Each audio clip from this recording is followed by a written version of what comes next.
गांव के एक छोटे से खेत में रहने वाला रघु नाम का किसान अपनी मेहनत और ईमानदारी के लिए जाना जाता था। उसके पास जमीन बहुत कम थी, लेकिन दिल बहुत बड़ा। वह रोज सुबह सूरज उगने से पहले उठकर अपने खेत में हल चलाता, बैल के साथ मिट्टी को सींचता और पसीने से जमीन को सींच देता। उस साल बारिश बहुत देर से आई। जमीन सूखने लगी, दरारें पड़ गईं।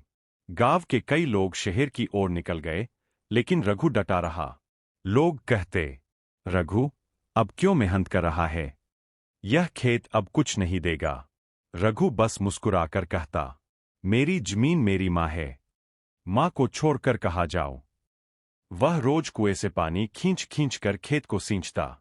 उसके हाथों में छाले पड़ गए, लेकिन उसने हार नहीं मानी। धीरे धीरे बादल घिरने लगे। एक दिन तेज बारिश आई।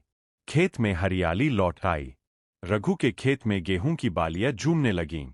जब फसल पककर तैयार हुई, तो गांव के लोग उसकी मेहनत को देखकर हैरान रह गए।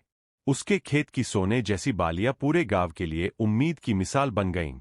गांव के लोग उसके पास आकर बोले, रघु, तूने तो चमत्कार कर दिया। रघु मुस्कुराया और बोला, ये चमत्कार नहीं, मेरी माँ की ममता और मेरे पसीने का नतीजा है। अगर मन में हौसला हो, तो जमीन भी सोना उगल देती है।